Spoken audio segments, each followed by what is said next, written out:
Chers amis, bonsoir. Troisième rendez-vous que nous nous donnons. Je dis nous parce que vous êtes très nombreux à me répondre, à me poser plein de questions. Je voulais vous en remercier.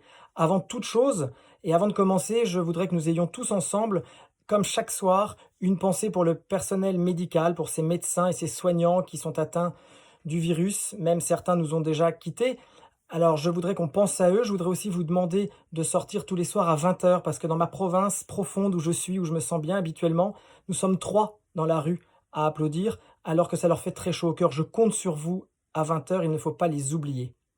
Alors, vous avez été nombreux, nombreuses à me demander d'inculquer à vos enfants, d'apprendre à vos enfants comment éternuer. Je pense que l'actualité n'y est pas n'y est pas étrangère.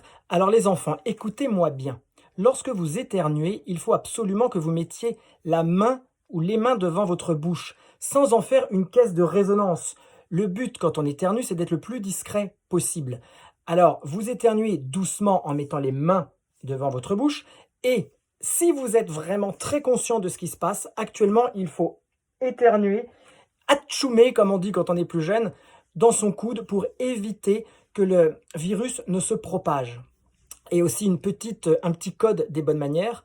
Lorsque quelqu'un éternue, vous ne faites comme si vous n'aviez rien entendu. Il n'est pas question de lui dire à vos souhaits ou à tes souhaits. Pourquoi? Parce qu'il est toujours très désagréable de mettre en avant un défaut ou la difficulté de quelqu'un. Lui dire à vos souhaits, c'est lui dire mon pauvre, vous êtes malade. En revanche, si la personne s'excuse d'avoir éternué, alors là, vous pouvez lui dire je t'en prie ou nous t'en prions.